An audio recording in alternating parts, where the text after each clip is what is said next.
Welcome to the Thrive podcast with the Shiloh Missionary Baptist Church.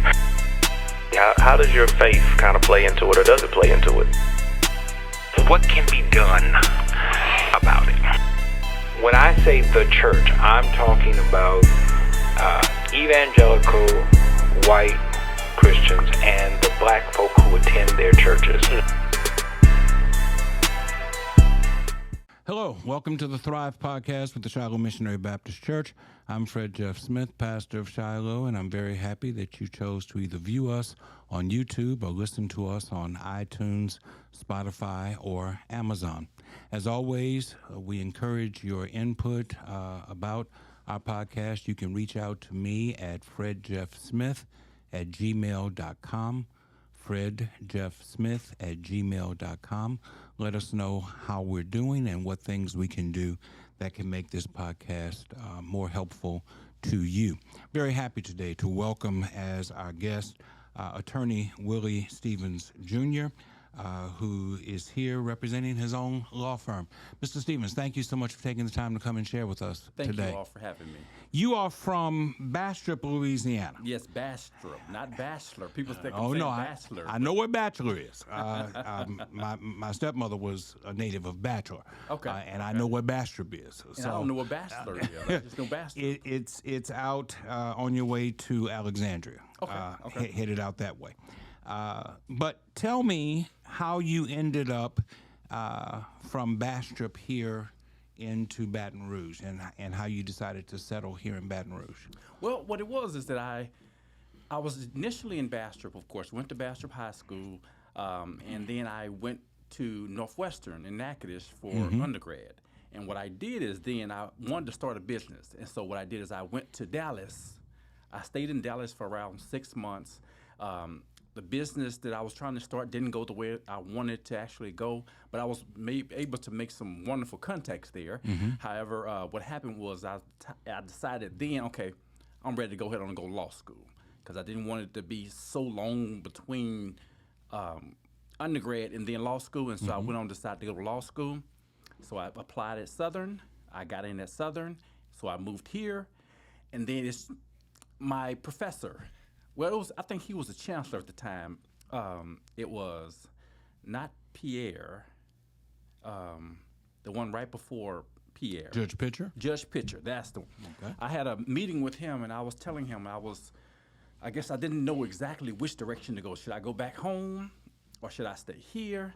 And he told me something. He said, it's up to you. He said, but what you have to determine is whether or not you want to be a big fish in a small pond, or a small fish in a big pond. And so I decided to just do both. So I opened up an office in Monroe, and I also opened up an office in Baton Rouge. Okay. And I decided to stay here because my wife has her own business here, so that's why we stayed here. Okay. You went to Northwestern to play football, I did. On a football scholarship. I did. Shouldn't say to play football, but on a football scholarship. That's correct. Did you have aspirations to play professionally? No, honestly, I knew when I got a scholarship to play football at Northwestern, I didn't really want to play football anymore. Okay. That's one of those deals where you feel as if you're talented enough, but you don't have that extra drive to play sports and be out in the heat, 100-degree heat. I just didn't have that, and so I decided at that time that I didn't want to continue to play football, but I stayed at school and finished and got my degree there. You got a degree in business administration and marketing. So what was the business that you initially aspired to form and set out to form before you decided to go to law school? Well, keep in mind that this was the height of the MySpace. I know I'm dating myself. The MySpace, and also the Facebook had just started when they were only allowing college students to get on there. But I actually had my WS Music, and what that was a website that I was using that will allow people to put their ads on there, their music. It was more like a social network, but it was on such a small level, I wasn't able to upscale the way it needed to be upscaled. So, you're an entrepreneur now because you have your own practice. You hang your own shingle. But what was the challenge in entrepreneurship? What lesson did you learn from entrepreneurship that you think our listeners might be able to benefit from? I urge Black people to pursue entrepreneurship. I think it's one of the things that we have lost. We're more content to take a job working for a company with benefits than we are to take the risk of entrepreneurship. So what lesson is there that you learned from your experience that budding entrepreneurs might be able to benefit from? Well, I think probably the most important thing that I learned was resources is not always money. Sometimes if you get in contact with the right people, they can call someone to get exactly what you need without you having to spend the money that it would have taken to get to where you were trying to go. And so I think it's important, and I think also that I learned mostly that build people, build the community, and the people that you're going to meet along the way, those are the people that's going to help you take it to the next level. So you decided to go to Southern and go to law school. And now you are a personal injury lawyer. I was reading your bio to get myself acquainted with you. Personal injuries, car accidents, commercial vehicle accidents, and 18-wheel accidents. That's listed in your bio. Yes. So it's going to sound like a stupid question. Okay. I don't mean it to be a stupid question. I'm asking out of sincerity. Louisiana is one of the most litigious places in the country. We will sue at the drop of a hat. When it comes to things like personal injury, car accidents, things of that sort, how much responsibility is borne by the state or the parish or the federal government in the maintenance of the roads upon which these accidents take place?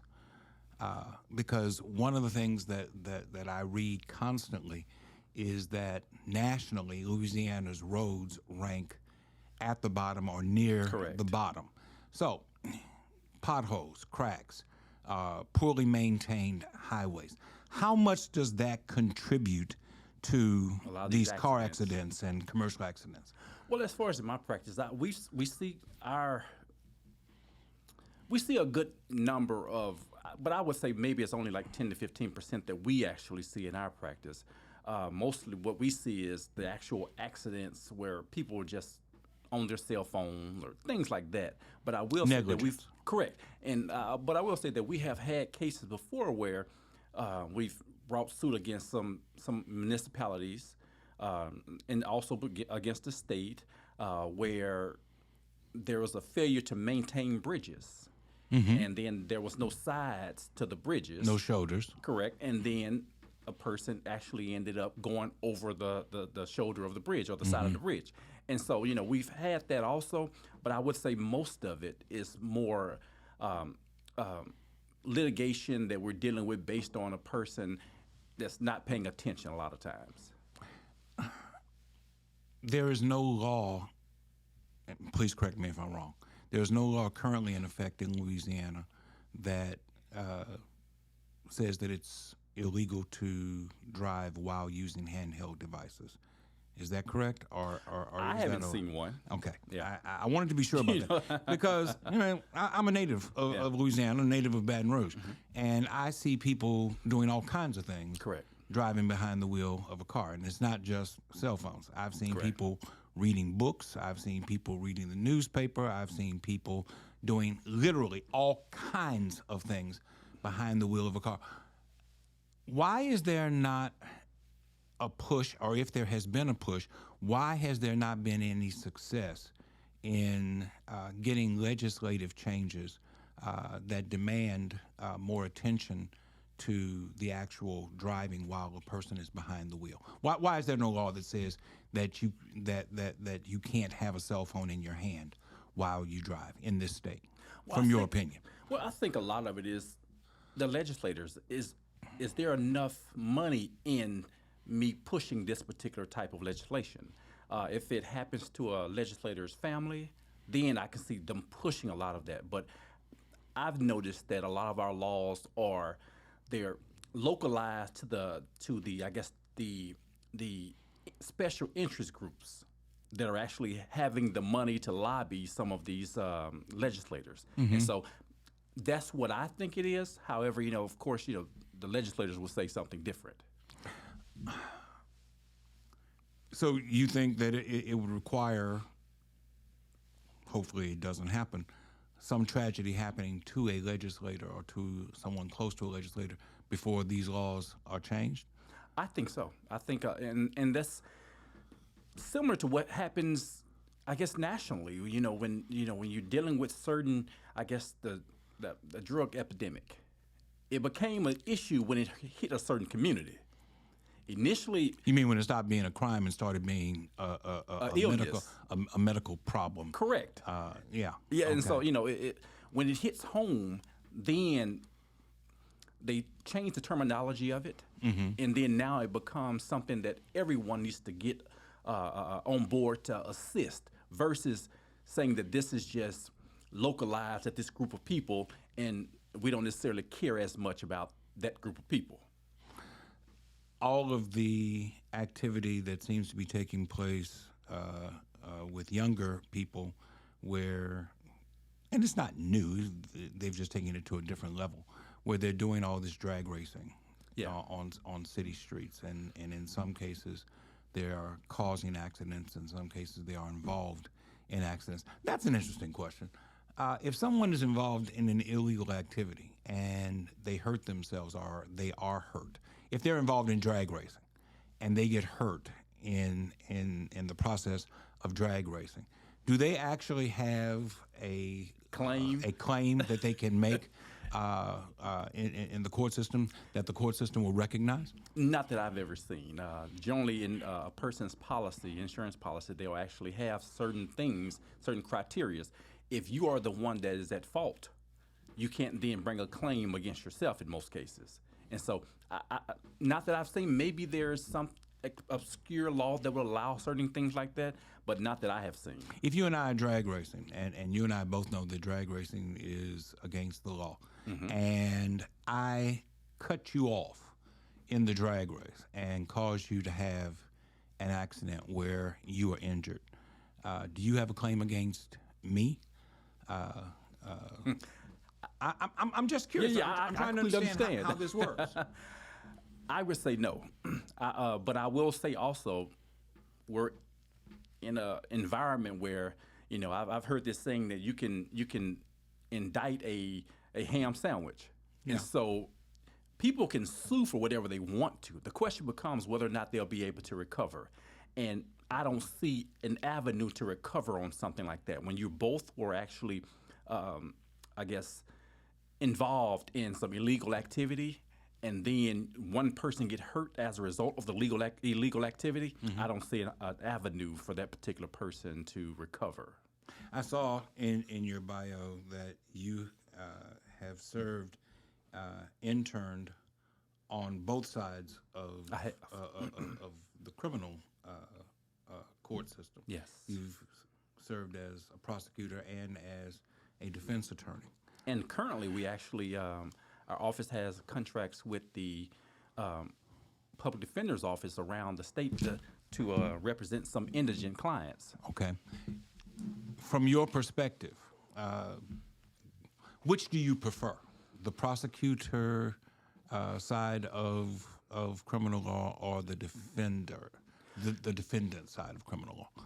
Both sides carry, I guess, some difficulties and some likes and dislikes. However, I prefer personally the defense side because I'm the one that feels as if, my community when I was growing up, I didn't know any African American attorneys, and I know that, I've had relatives in and out of the jail system, and I feel as if I need to be a voice for them, and that's the reason why I prefer it. And also, I just feel as if, the criminal defense side, it requires more creativity.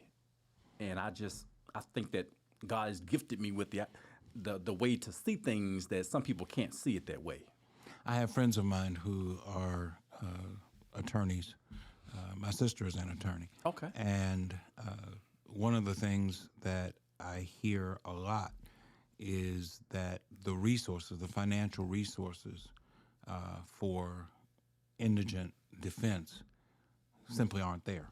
That's absolutely correct. That prosecutors have way more resources to execute a prosecution than defense attorneys have at their disposal to execute a proper defense. How do we balance that scale off? I imagine it's a matter of legislature, state Yes. or local or parish, but what, from your vantage point as an attorney, what do you see being done and what should be done that's not being done to give more balance to that? Well, I think mostly we have to have more resources, financial resources that's dedicated by the state of Louisiana. I know that the district attorney's office, they're able to pull from multiple streams of income. However, we cannot. They're even able to create streams of income Correct. where there aren't any. You're absolutely correct. And that doesn't seem quite fair Yeah. to me. Yes. I had an attorney in here not too long ago who's currently seeking a judgeship, and I asked the question about the potential ruin of a person's life before they ever get to trial. Yes. If you are arrested and you are indigent and you go into a bail system and you don't have the funds or the resources in order to pay bail, even though you have been charged but not convicted of anything, your life is essentially ruined. You're Because absolutely you're correct. going to be held in jail for a protracted period of time. And then any job that you may have had. Is gone. Correct. Any Your house, relationships yes. with your family are gone. Yes. So we are turning out people in a system that does not allow for the kind of equity that I believe a civilized society should have. I understand that the law says that you're innocent until proven guilty. I understand that law enforcement has a responsibility to arrest those who they believe are guilty of crimes. But I also understand that not everyone who's arrested is actually guilty of the crime that they have committed. And a system needs to be in place, from my way of thinking, that allows for this person to maintain his family and to maintain his life until such time as he can appear in a court and either prove his innocence or be found guilty. Yeah. And, I completely agree with you. So as a lawyer, and I imagine that you guys have the opportunity in your groups to sit down and talk about these kinds of things. Is there any effort being made collaboratively among lawyers to try to bring about more equity in the prosecution of these cases? Well, I will say that I know that through the Indigent Defense Board, what they have going on, we have like a group email that everyone is a part of when we are talking about different legislation that are coming down the line. We're talking about how we can actually promote different laws that we can put, that we want to have changed. And so, from that perspective, if I'm not mistaken, they have the Indigent Defense Board has they have a group that actually talks to certain legislators, and so I think that's the route that they take, to try to get some of this resolved and try to make some of this more equitable. However, I will say that I know people say that the person is innocent to proven guilty. Honestly, I don't really believe that. Really? And I hate to say that. Okay. I don't think that they're innocent as far as the judicial system goes. Okay. I don't think they treat them as if they're innocent until proven guilty. The problem that I have with that is that if I am actually innocent, why do I need a bail amount at all?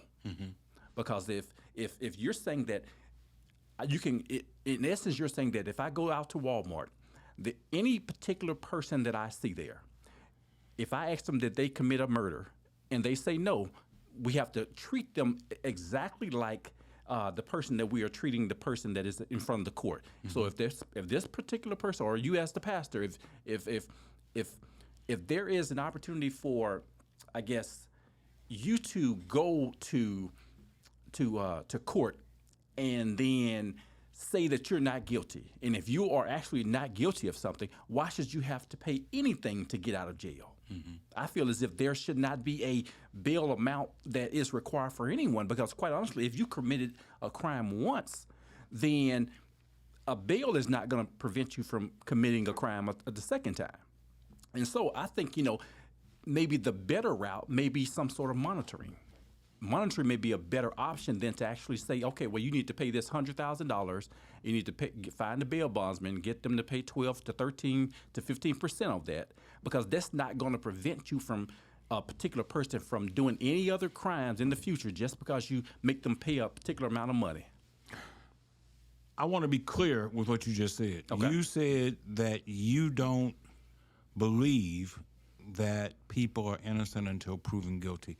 You meant that in the sight of the law. Correct. That while they say that, yes, that's not the way that they treat people. That's absolutely correct. Okay, I just wanted to make sure we're clear. I got you. I understand. I sat up when I heard that. And then you made mention of ankle monitors or bracelets or arm bracelets as opposed to bail. Correct. Does not the court use bracelets in some cases? Yes, they used it, but they also require bail in most cases also on top of that. Okay. And so if you know where the person is, then why require bail on top of ankle monitoring? Mm-hmm. That's what I'm saying. I'm saying that I feel as if it's redundant, and I feel as if even though they quote unquote mean well, I don't think that that's the proper avenue to take to require bail and ankle monitoring. Okay, so your experience has been both as prosecutor and as defense in criminal matters, but the focus of your practice is in civil litigation. Is that correct? Majority of what I do is civil litigation. However, I do criminal also. Okay. Well, break down for me the pluses and minuses of your preference between civil and criminal.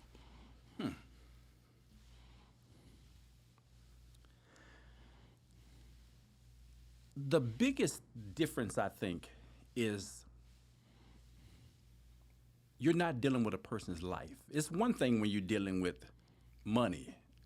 In a lot of cases, people can get money back. Mm-hmm. But the thing that keeps me up at night is that client that I receive and I'm working tirelessly for, and they could potentially go to jail for the rest of their life. Mm-hmm. I feel as if my heart is in that field, even though I love the civil side. I feel like there is a mandate that I actually do something to try to help the people that can't help themselves on the other side, on the criminal side. Your practice is in the 19th JDC, is that correct? One of my offices in here, yes. You do have another office, but your primary practice is in the 19th JDC. That's correct. 19th JDC, it has majority black judges. Yes. Do you see that as a positive, given that the people that they deal with for the most part are black people? I do. And the reason why I feel that way is because there are certain experiences that people that are African American or whatever nationality they are or race they are, there are certain things growing up they understand that you don't have to tell them. Mm-hmm. Sometimes I've known that people, they'll lie about things because the truth doesn't sound like the truth to people outside of their community. And so I'm having to then pry the truth out of my client and try to fashion it in a way that is, I guess, another community can understand, because a lot of it is things that is normal to African Americans. And I think the idea that we have judges now that can potentially see the same thing this client is seeing, it actually at least gives them a better opportunity to express themselves, and also it gives them a better opportunity to be able to tell exactly what happened, and then the judge not throw them away because they don't understand it, because that's not what they grew up in. On the criminal end, are most of your cases judge cases, or are they jury cases? As far as the trials? Yes. Most of the trials are going to be jury trials. Okay.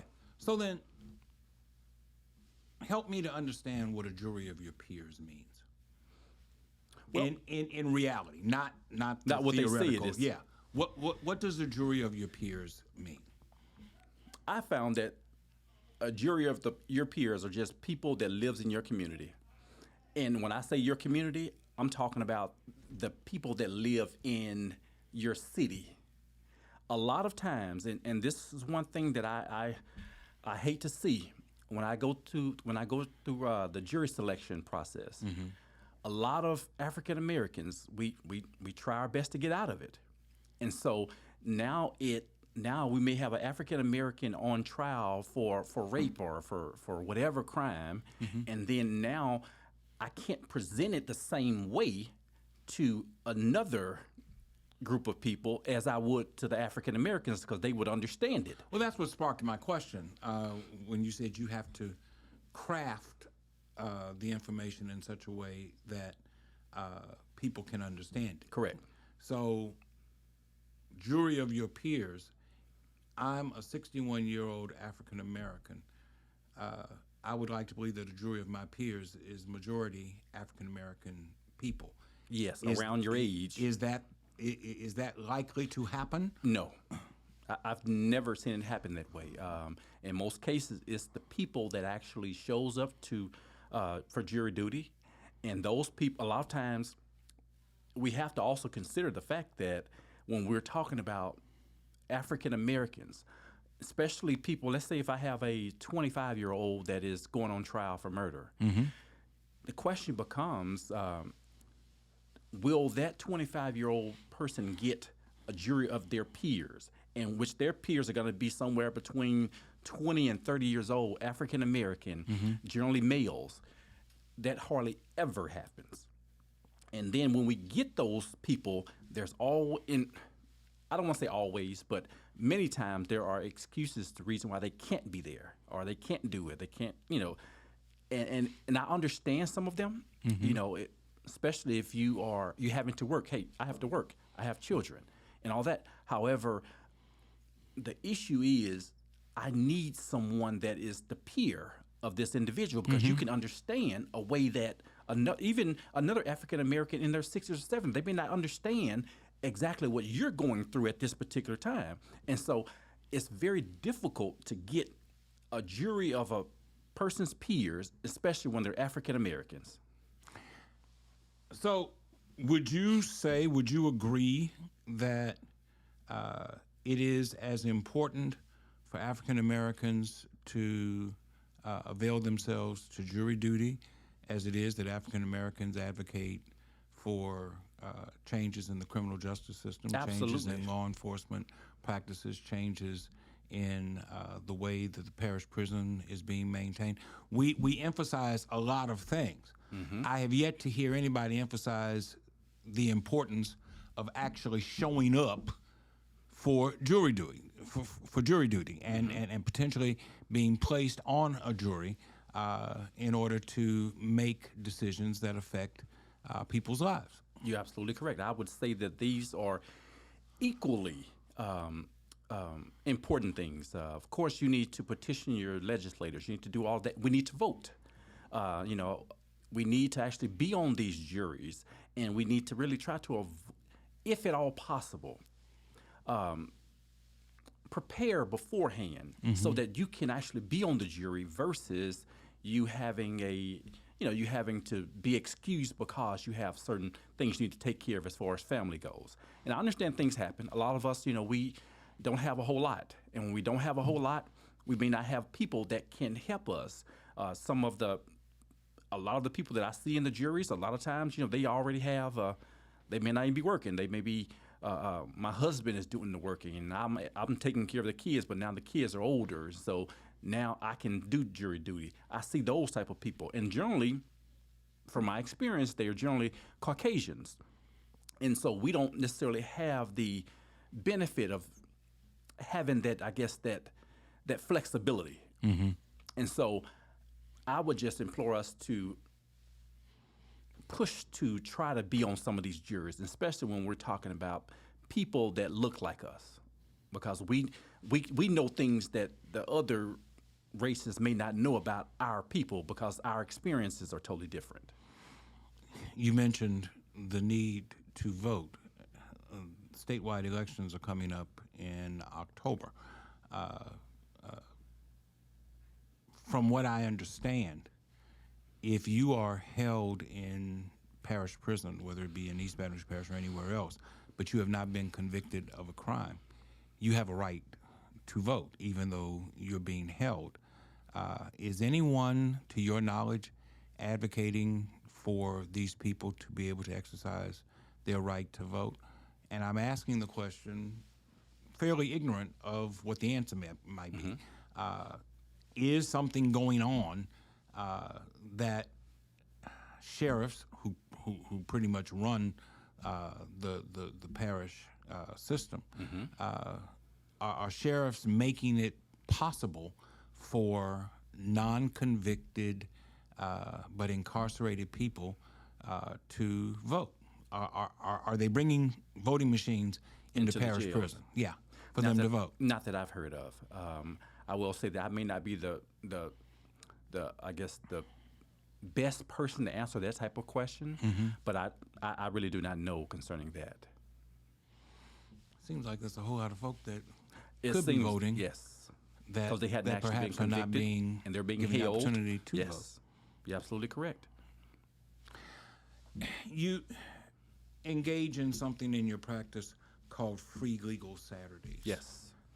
Tell me about Free Legal Saturdays. What we do here is, one of my internships years ago, maybe around 10 years ago, was with the Baton Rouge Bar Association. Okay. And so with them, what we used to have is free legal advice days.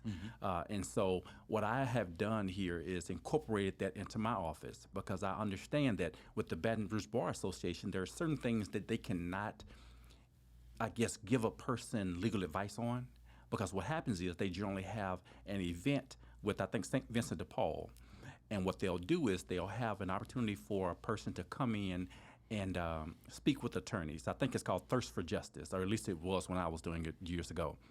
And so they had an opportunity for a person to come in and talk to an attorney about issues that they may have.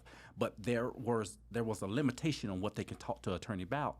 I'm not sure if it was based on their insurance or what. But what I try to do is try to take it a little bit further, Okay. and set it up where they can talk to us about just about anything that they have a question about. And what we do here is to ensure that we are prepared for those type of clients. And it's generally the indigent that they can't actually afford to pay $300-400 an hour for legal advice. And so what we do is set out a Saturday, generally one Saturday every month, to do it. But what we do is, if they call our office or go online and sign up for the free legal Saturday, what we'll do is ask them to fill out a form. What type of question are you asking? What is your issue that you're dealing with? And so we can be prepared, even if it's an area of law that we do not necessarily practice in. I have a plethora of people that we can contact to try to make sure that we are prepared for this particular person when they come in. What are the questions that you get most often? It's generally mostly dealing with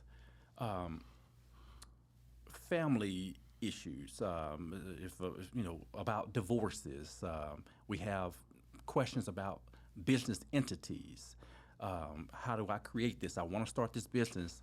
How do I prepare certain documents. And so we help them with that. And we actually have an attorney on staff that actually does mostly what he does is the personal injury side and also the business side, because we actually have certain, what do you call it? It's a, we have a program that people can sign up for. And what that program does, it allows us to, instead of you having to pay this huge retainer, $5,000-$6,000, it allows us to give you a limited amount of service. This is a subscription service. And we may give you 3 hours of legal advice or preparing of documents for you for only $200 a month. And so we do things like that for small businesses so they can get off the ground and try to build, because we want to promote entrepreneurship. And, that's the way we've decided to do that. What do you think, you mentioned entrepreneurship, what do you think is, I was reading something the other day that said that entrepreneurship in this state is gaining at a rate higher than other places in the country. But when you're farther behind from everybody else, any gain is seen as being spectacular. What do you think is the biggest hindrance to successful entrepreneurship within the African American community, within the Black community? I have my answer, but I'm curious as to what yours is. I think it may be fear of losing it all. Okay. And that is a legitimate fear. I'm sure it is. Yeah. But, I guess I grew up in an environment where there wasn't anything there anyway, or there wasn't much. And so there was just something in me that I felt as if I have to do this. I have to not only build something for my family, but I want to build something so I can change the economy of other people. And so, but I think I will say that it's not easy. Entrepreneurship is not easy. Right. But I think a lot of what's holding people back a lot of time is fear, and then a lot of African Americans not, I guess,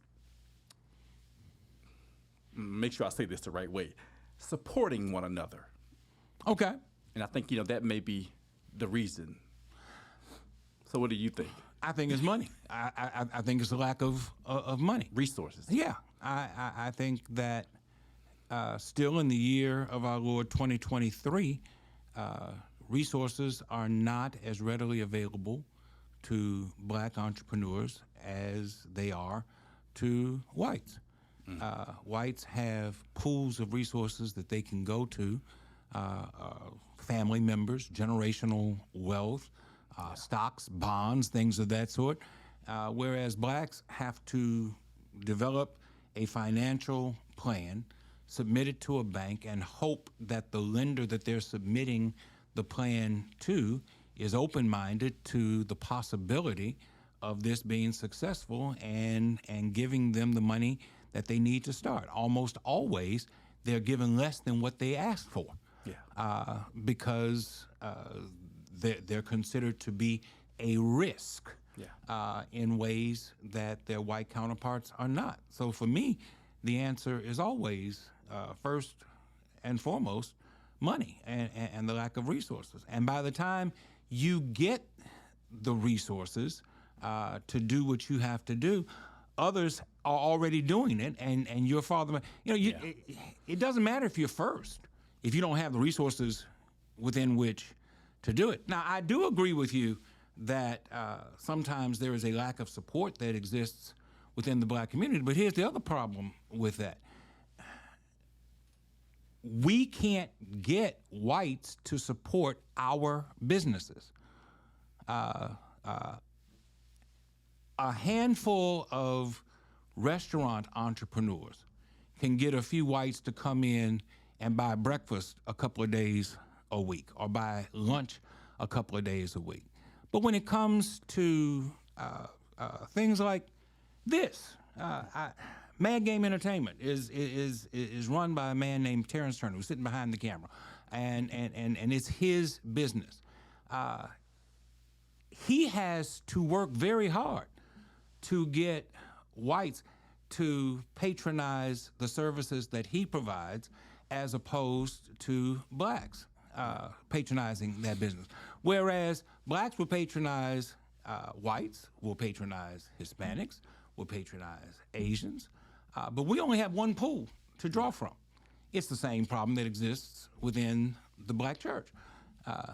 We have a shrinking pool of resources to to draw from, because primarily it's only blacks who attend African American led churches, and more of us that, well, I shouldn't say more, but there's a constant 15% of black people who will go to churches led by whites, but there's not a corresponding 15% of whites that will go to churches led by blacks. I doubt if there's 3% of churches that way. So I do think that patronage is important, but I think the number one issue is money, not necessarily patronage, and it has nothing to do with organizational ability. It has nothing to do with talent. It has to do with opportunity, and money creates opportunity in a capitalistic society. And where the money does not exist, then the businesses go away. Yeah. And I completely agree with you. I see exactly what you're saying. However, I guess I was just looking at it from the perspective of outside of money. But of course, I guess money, of course, is the starting point. But I agree with what you're saying also. There are 4 law schools in the state of Louisiana, 2 in New Orleans, 2 in Baton Rouge. Consequently, people like yourself... For right now, people who come from North Louisiana, Shreveport, Monroe, Alexandria, they have to come this way in order to go to law school. Would you like to see a law school set up in North Louisiana? Yes, absolutely. And if I'm not mistaken, I think I read something that Southern was attempting to do that. And so I would love to see that. They're going to satellite their law school to... Yes, to Shreveport, if I'm not mistaken. Okay. And so I would absolutely love that. I think that it's needed, because I will say that it's almost congested here. When you're talking about 4 law schools, in a lot of cases, people stay where they've built their... And so I think it's important that we have maybe a law school in Monroe and maybe one in Shreveport. You kind of answered the question that I'm going to ask you next. But I asked the last 2 attorneys that I had in here, and they each gave different answers, which I find interesting. So I'll be curious as to what your answer is. Do you think that there are too many lawyers in Louisiana? You're out there every day. Too many lawyers. And you're an entrepreneur. You have your own shingle, and so you have to kill what you eat. Yes, correct. So from your vantage point, do you think that Louisiana is saturated with lawyers? I don't think so. Of course, I would. Ideally, for me, it may be better if there were less competition. However, I never get in the way of another person's dream, and I feel as if whatever is for me, I'll receive.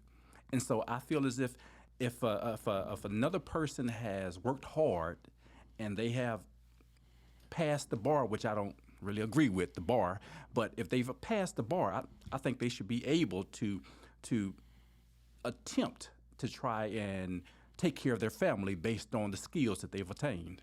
When you say you don't believe in the bar, people ask me about this all the time. Help me understand that. I believe in the bar, but I don't believe in the bar exam.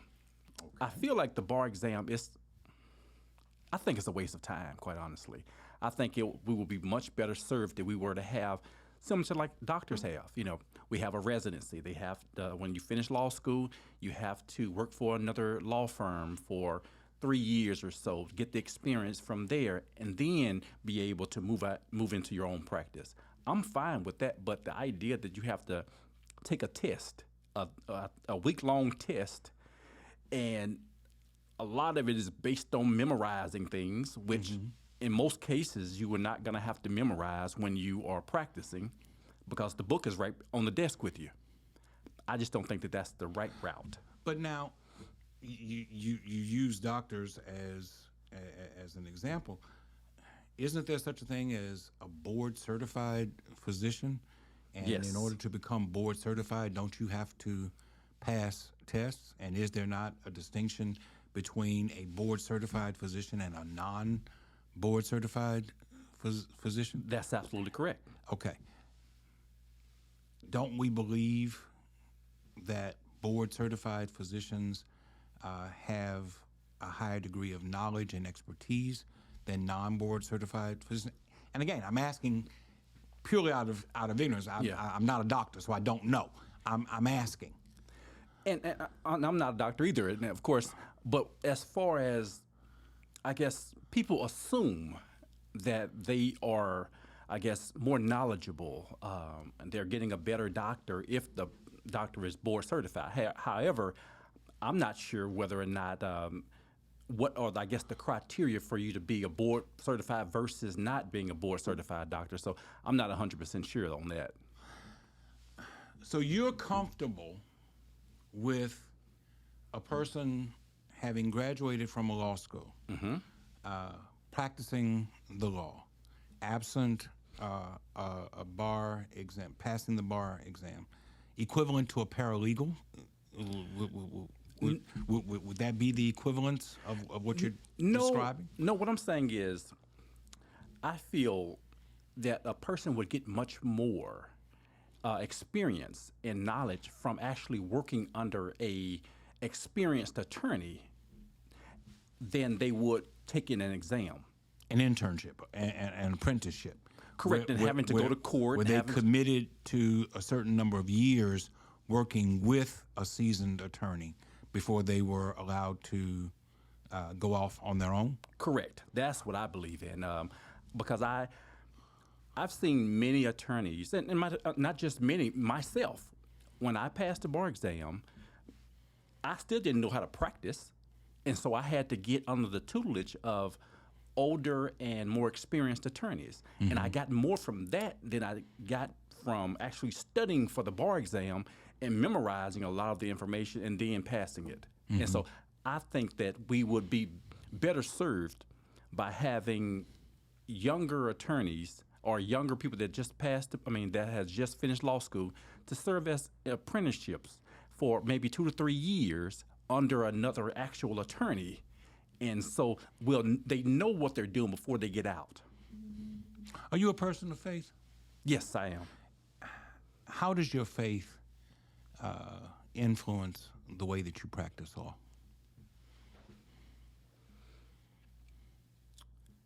How does my faith influence it? Well, I feel as if everybody deserves an opportunity. I feel as if we've all done things and we've all come short. And so I think that it is important to me to not throw people away because of a decision that they've made, especially in their youth.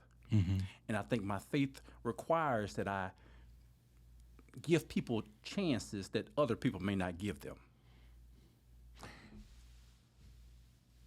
Do you believe that your faith adds to the level of intensity that you approach certain cases because you feel like there's a lack of compassion or a lack of mercy or a lack of understanding of the details of a certain circumstance as opposed to others? Well, I don't know that that's my faith.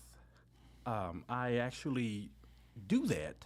However, I don't know if it's because of my faith or it's just that this is what's in me.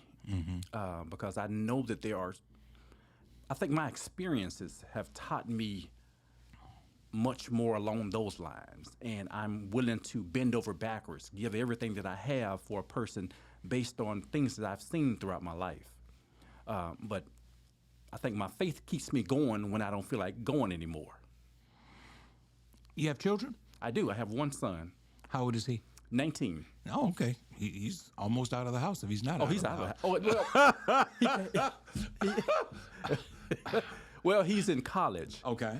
And he's moved back into the house to actually, instead of living on campus, he's not going to be living on campus. He's going to be living with us, but still going to college. Where's he going to school? He's going to LSU now. Going to LSU? Yeah. He was at Xavier. Do you know what he's majoring in, or what he wants to major in? He just Because changed. at that age, they don't always Exactly. know what they want to do. Because I majored in theater initially, so Okay. it happens. I think my wife told me the other day that he changed his major, but I'm not sure what she told me he changed it to. I ask this question of people with children. Usually they're younger than yours, but I'm always concerned about what I call, what others call, the brain drain that happens here in Louisiana, and particularly in Baton Rouge. People are raised in this community, people receive their education in this community, but they leave this community and go to other places when they start on their careers. Do you have an interest, as a person who lives in this community, exchanges ideas and works with people in this community, do you have any preferences with regard to whether or not your son plants his flag in Baton Rouge or plants his flag somewhere? I know it's his decision. Mm-hmm. I'm not asking you to make a decision for him. I'm just asking what preference. your preference is. I prefer that he go out and try to, I guess, attain something on his own without being under, I guess, my umbrella. Because I can reach him now. I can help him if he falls right now. However, I feel that there's just, well, what worked for me was that when you feel as if nobody's there to pick you up, then you stand up on your own. Mm-hmm. And so I think I don't want to prevent him from having that opportunity to do that. However, if he decides to stay, is one thing, but I think it's more beneficial to him, especially as an African-American man, to understand that mom and dad is not always going to be there for you. And so you need to be able to pick yourself up and then let us know about the problem after you've solved it versus trying to come to us and let us solve it for you. Okay. Mr. Willie Stephens, Jr., thank you so much for taking the time to come and share with us, and I wish you great success down the road. I sure appreciate it. Come by and Thank see you us all at for having Shiloh us. sometime. We'd love to have you here. I sure will. All right. I sure will. Thank you for viewing. Thank you for listening. We'll be back again next time.